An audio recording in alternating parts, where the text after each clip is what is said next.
کتنے گھروں کا بھلا ہوگا. ہر چیز کا چکر الٹا کر دیا گیا ہے. اور یہ صرف حج کے لیے ہوتی تو میرے رسول پاک ہر سال قربانی نہ کرتے.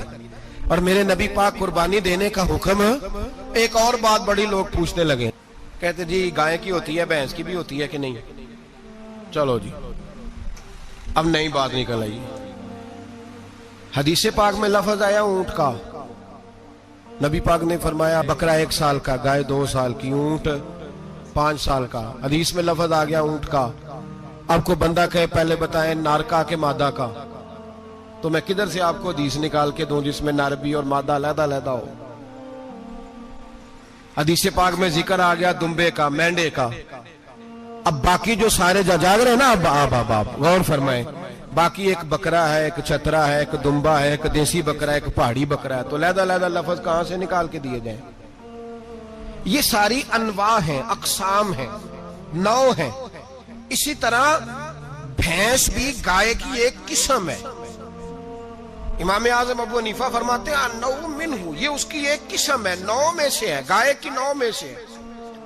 آپ عام لفظ بولتے ہیں تو کہتے ہیں بکرا چھترا گائے بھینس, عام لفظ ہے نا. تو جب گائے کہہ دیا تو آپ کو بندہ کہے گائے آیا تو پہلے بتائیں گائے تو ہے تو اس میں بیل شامل ہے کہ نہیں؟ تو گائے کی جتنی قسمیں ہیں نا, ہمارے محدثین بھینس کو گائے میں شامل کرتے ہیں. بھینس گائے کی ایک قسم ہے. تو نبی پاک صلی اللہ علیہ وسلم نے جب گائے کا لفظ استعمال کیا تو بھینس اس کے اندر آ گئی.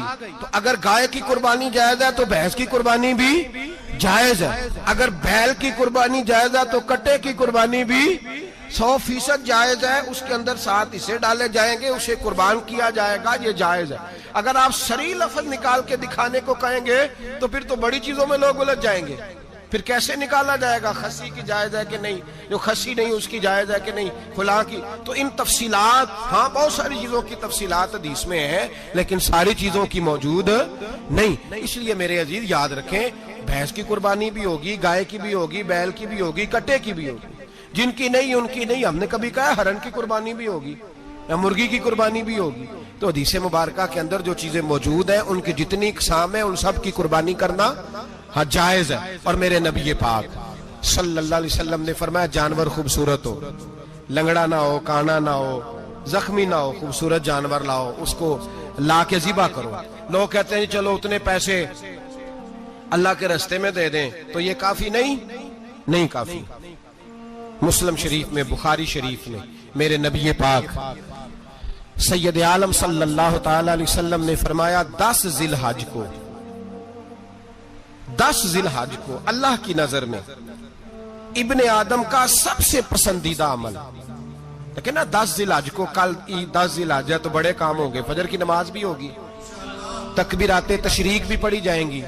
آج فجر سے شروع ہو گئی نا, 9 کی فجر سے لے کر 13 کی عصر تک تکبیرات تشریق پڑھی جائیں گی. اللہ اکبر, اللہ اکبر, لا الہ الا اللہ واللہ اکبر, اللہ اکبر وللہ الحمد, اللہ اکبر, اللہ اکبر, لا الہ الا اللہ واللہ اکبر, اللہ اکبر وللہ الحمد, اللہ اکبر, اللہ اکبر, لا الہ الا اللہ واللہ اکبر, اللہ اکبر وللہ الحمد. کوشش کریں جب بھی پڑھیں 3 بار پڑھیں. تکبیرات تشریق بھی پڑھی جائیں گی, فجر کی نماز بھی کل ہوگی, عید کی نماز بھی ہوگی, لوگ اور بھی کوئی ذکر اذکار کریں گے. لیکن میرے نبی پاک صلی اللہ علیہ وسلم نے فرمایا 10 ذی الحج کو اللہ کو اپنے بندے کا جو کام سب سے زیادہ پسند ہے وہ یہ ہے کہ وہ اللہ کے راستے میں جانور کا خون بہائے. حالانکہ نمازیں بھی ہیں, اذکار بھی ہیں, تکبیرات بھی ہیں, سارا کچھ ہے, پر اللہ کو سب سے زیادہ کیا پسند ہے؟ جانور کو قربان کرنا. یہ اللہ کو بڑے خوبصورت لفظ نبی پاک علیہ السلام نے فرمایا قربانی کا جانور قیامت کے دن اپنے سینگوں اور کھروں سمیت آئے گا, اور جس نے قربانی کی ہوگی اس کی بخشش کروا کے اسے جنت میں لے کر جائے گا. تو فرمایا ابن آدم کا سب سے پسندیدہ عمل یہ, سب سے پسندیدہ, کہ وہ 10 ذی الحج کو قربانی کریں, کوشش کریں خود ذبح کریں اپنا جانور. یہ حضور کی سنت ہے. یہ نہ ہو سکے تو نبی پاک صلی اللہ علیہ وسلم نے اپنے ہاتھوں سے ذبح کرنے لگے حضرت فاطمہ کا جانور. تو فرمایا فاطمہ ادھر آ کے اس کے پاس کھڑی ہو جاؤ, میں تمہارا جانور ذبح کرنے لگا ہوں. اپنے جانور کے پاس کھڑے ہوں. میرے جو بھائی ذبح کرنے کا کام کرتے ہیں نا، قصاب ہم کہتے ہیں، سارے قصاب نہیں ہوتے، بہت سارے لوگ یہ سعادت حاصل کرتے ہیں اور بڑے نیکی کا کام کرتے ہیں، اللہ انہیں بڑی بہترین جزا عطا فرمائے گا، بڑا خیر کا کام کرتے ہیں، لیکن چونکہ رش ہوتا ہے ایسے لوگوں کے پاس، تھوڑی جلدی بھی ہوتی ہے، پہلی تو کوشش کریں تکبیر خود ڈالیں، یہ نہیں ہو سکتا تو قریب کھڑے ہوں۔ ہمارے ہاں ایک رواج یہ بھی ہے کہ 2 بندے ہاتھ رکھتے ہیں، ذبح وہ کر رہا ہوتا ہے تو جس کی قربانی ہوتی ہے اس کو کہتے ہیں تو بھی ساتھ ہاتھ رکھ، ہوتا ہے نا جی بہت ساری جگہوں۔ اب حکم یہ ہے شریعت اسلامیہ کا کہ جب جانور ذبح کریں گے تو پڑھیں گے بسم اللہ اللہ، بسم اللہ اللہ۔ ہاں نبی پاک صلی اللہ علیہ وسلم نے لمبی دعا پڑھی، صحابہ بھی لمبی دعا، انی وجہت وجہی للذی فطر السماوات والارض حنیفا وما انا من المشرکین، یہ بھی پڑھا۔ اور پھر میرے رسول پاک صلی اللہ علیہ وسلم نے یہ بھی کہا کہ اللہ میری طرف سے قبول فرما، میری امت میری اہل بیت کی طرف سے قبول فرما۔ صحابہ جب جانور ذبح کرنے لگتے پہلے یہ دعا پڑھتے، پھر کہتے اللہم تقبل منا کما تقبلتا خلیل کا ابراہیم علیہ السلام وتقبلتا حبیب کا محمد صلی اللہ علیہ وسلم، اے اللہ ہم سے بھی قبول فرما جیسے تو نے حضرت ابراہیم سے قبول فرمائی اور جیسے اپنے حبیب حضرت محمد صلی اللہ علیہ وسلم سے قبول۔ یہ ساری دعا پڑھیں اور جب جانور ذبح کرنے لگے تو پھر پڑھیں بسم اللہ اللہ، بسم اللہ اللہ۔ اچھا 2 آدمیوں نے ہاتھ رکھا ہوا ہے، 2 آدمیوں، اب اگر ایک نے بھی نہ پڑھی بسم اللہ اللہ اکبر تو جانور حلال نہیں ہوگا، دونوں کو پڑھنا پڑے گا، یہ مسئلہ یاد رکھیں۔ ایک اور بات بھی بتانی ہے آپ کو، وہ بھی آپ نے یاد رکھنی ہے۔ قربانی کے بڑے جانور میں کتنے حصے ہوتے ہیں؟ 7۔ اب 7 حصوں میں 7 کی نیت قربانی کی ہونی چاہیے، 7 کی۔ 6 حصے ڈال گئے، جو چلے تھوڑے سے زیادہ امیر لوگ نہیں تھے، نارمل تھے، انہوں نے 6 حصے ڈال لیے۔ 7واں امیر آدمی تھا، اس کو جا کے کہا یار ایک حصہ نہیں مل رہا تو چل تو نے تو 2-3 بکرے لیے ہوئے ہیں تو بھی شامل ہو جا۔ اس نے پہلے تو کہا نہیں یار میں نے اب لے لی ہے، پھر جب اصرار کیا تو کہا چلو ٹھیک ہے بڑے گوشت کا قیمہ کرا لیں گے، تو اس طرح کرو ڈال لو میرا بھی حصہ۔ اب 6 کی نیت قربانی کی، 7ویں کی گوشت کی، کسی کی بھی قربانی نہیں ہوگی، گئے سارے۔ اب اس کے لیے شرط کیا ہے کہ اس کو بھی آپ، اصل میں ہمیں مسائل نہیں آتے، نہ ہم سیکھتے ہیں نہ پتہ کرتے ہیں، پھر خرابی ہوتی ہے۔ اب اس سے کہیں کہ یار قربانی سے پہلے اپنی نیت کا اعادہ کر، اپنی نیت کا اعادہ کر، بتا کہ تیری نیت کیا ہے، اور اگر غلط ہے تو صحیح کر لے، تاکہ سب کی قربانی تو بتا۔ یہ جو تو رکھ رہا ہے قربانی تو کس کی قربانی کر رہا ہے؟ دادا جی کے نام کی، ابا جی کے نام کی، اپنے پیر کے نام کی، استاد کے نام کی، یا رسول پاک صلی اللہ علیہ وسلم کے نام، نبی پاک کے نام کی؟ اس سے پوچھیں، اور جو وہ نیت بتائے اس نیت کی دعا ہوگی، اس کی طرف سے کہا جائے گا اے اللہ اس کی طرف سے اسے قبول۔ میری بات کی سمجھ آ رہی ہے میرے عزیزوں کو؟ اور اس ارادے کے ساتھ قربانی، اگر ایک کی بھی نیت خراب ہو گئی تو مسئلہ بگڑ گیا۔ اس لیے ان مسائل کو، اور نبی پاک کے نام کی جو قربانی ہوگی، سبحان اللہ، میں کرامات کا زیادہ قائل نہیں، ہم کرامات کے نہیں کیفیات کے قائل ہیں، کیفیات کی، اور دین ویسے بھی لفظوں کا نام نہیں کیفیت کا نام ہے۔ میرے حساب فرمایا کرتے تھے ہم کرامت سے زیادہ کیفیت کے قائل ہیں۔ اگر مرید ساری زندگی کرامتیں سناتا رہے اور کبھی اسے مدینے جانے کا شوق ہی پیدا نہ ہو، کبھی نبی پاک کے نام پہ آنسو نہ آئے، تو پھر کرامت کا فائدہ نہیں، کیفیت تو ملی نہیں اسے، ہم کیفیت۔ اسی طرح ہم نظرانے کے نہیں نظر آنے کے قائل ہیں۔ تو بھائی یہ یاد رکھ لیں، کیفیت کا نام دین ہے، نبی پاک کے نام کی قربانی۔ میں قائل تو نہیں کرامت کا، لیکن ایک بات میں نے اپنے ایک استادوں سے، ایک بزرگوں سے سنی ہے، میرا دل کرتا ہے وہ سنا دوں آپ کو، اور بزرگوں کا قول ہے اصل رنگ جو میں عرض کر رہا ہوں اسی رنگ میں اس کو رکھیے گا، اور جس حد تک میں بات کر رہا ہوں اسی حد تک رکھیے گا۔ اب ہر آدمی کے پاس موبائل ہوتا ہے، فوراً بات ریکارڈ ہوتی ہے، فوراً میڈیا پہ جاتی ہے، فوراً لوگ کمنٹس کرتے ہیں، تو بھائی جس حد تک سناؤں اسی حد تک رکھیے گا۔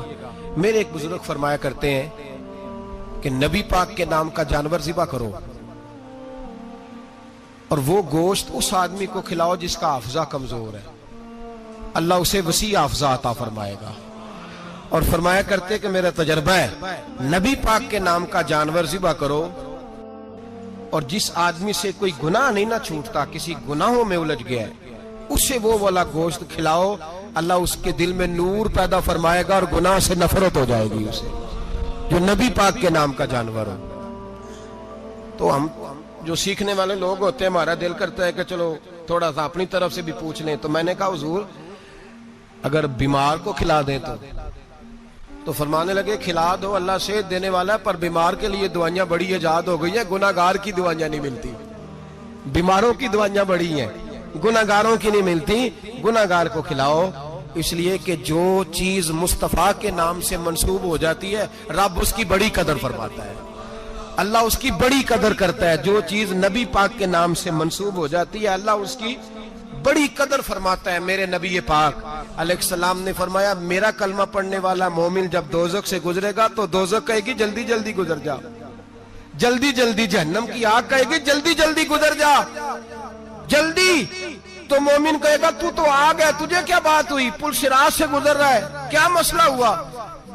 اس کے پاس سے گزر رہا ہے دوزخ کے, تو پاس سے گزرتے وقت بھی کہتے جلدی گزر جا, کہیں ایسا نہ ہو کہ تیرے نور کی چمک میری آنکھ کو ہی ٹھنڈا کر دے. یہ شان ہے ان کے غلاموں کی, تو سرکار کا عالم کیا ہوگا. تو میرے رسول پاک علیہ السلام سے جو شے منسوب ہو جاتی ہے اس کی اللہ بڑی قدر فرماتا ہے, جبھی تو ہماری قدر ہے. اللہ فرماتا ہے کنتم خیر امت, تم جس طرح کے بھی ہو سب سے افضل, اس لیے کہ میرے محمد کا کلمہ جو پڑھتے ہو صلی اللہ علیہ. تو قربانی کریں, اچھی نیت کے ساتھ کریں, خلوص کے ساتھ کریں. قربانی کے گوشت کے 3 حصے کرنے. ایک دینا ہے خالص غریب لوگوں کو, جی کیا دینا ہے ان کو, جی غریبوں کو کیا دینا ہے, نال چڑکا نہیں دینیاں 250 آ بھی گئے ہو تسی, اجے تو کھل بھی نہیں لائی, چڑکا نہیں دینیاں, اور جو تیرے دروازے تک چل کے آ گیا. اور اللہ پاک سے ڈرا کر, بس یہ سوچ کہ اس نے تجھے دینے والا بنایا ہے. بھائی یہ سوچ کہ کوئی کسی کے دروازے تک نہیں جاتا, یہ سوچ وہ بڑا بے نیاز ہے, کچھ کا کچھ کر دیتا. تیرے دروازے تک آ گیا نا, بس ٹھیک ہو گیا. تو سمجھ کہ اس نے تجھے بڑی عزت دی ہے, تیرے دروازے تک شاپر لے کے آیا ہے. جھڑکے نہ دے, اتنے بہ جا, تو آ بھی گیا ہے, ایسے نہ کر, ایسے نہ کر بالکل. بس جو آ گیا ہے نا اس کو عزت دے, وقار دے. غریب کو گوشت دینا ہے, 7 جھڑکے نہیں دینی. اور اس کو بڑی عجیب بات ہے, چودھری صاحب بیٹھے ہوئے ہیں, 2 پنکھے چل رہے ہیں, اور انہوں نے جناب بڑا صوفہ رکھا ہوا ہے اور ٹپ میں گوشت رکھا ہوا ہے, اور غریب آدمی لائنوں میں لگے ہوئے ہیں. تھوڑی دیر کے بعد میں چائے پینی, بس کر یار بس کر, بے پرواہی. وے ایک سجن دی جتھے کسے دی پیش نہ جاوے, انہیں تاجاں والے در در رولے تے منگتے ہیں تخت بٹھاوے. ڈر اس کی بے نیازی سے. دیکھ جو تیرے دروازے تک آ گیا, بس آ گیا, اتنا ہی کافی ہے, اتنا ہی کافی ہے. اور اسی پہ اکتفا کر. اور کسائی سے بھی میری گزارش ہے کہ فٹافٹ ذبح کرنا ہے, اگلے گھر بھی جانا ہے. جانور میں ابھی جان ہوتی ہے تو کھلڑی اتارنی شروع کر دیتے ہیں, ظلم ہے.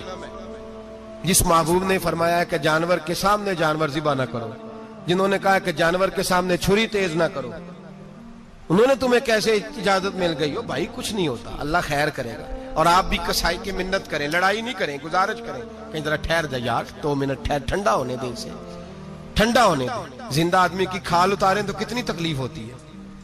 اتنا ظلم میں نے دیکھا, اسی وقت اس نے لٹکا دیا, پیر کاٹنے لگ گیا. فٹافٹ نہ, ٹھنڈا ہونے دیں. نبی پاک صلی اللہ علیہ وسلم نے منع فرمایا, جانور ٹھنڈا ہو, کا گوشت بنائیں اچھے طریقے سے.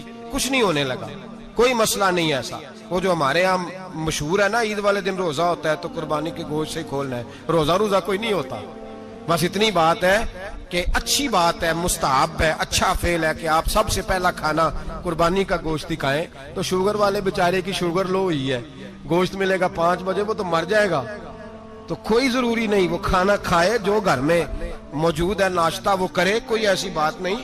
گوشت بن جائے تو وہ کھا لے, کوئی روزہ نہیں. عید والے دن کوئی روزہ نہیں ہوتا, یوم عرفہ کا روزہ ہے, عید والے دن کا کوئی روزہ نہیں. بہرحال گوشت کے 3 حصے کریں.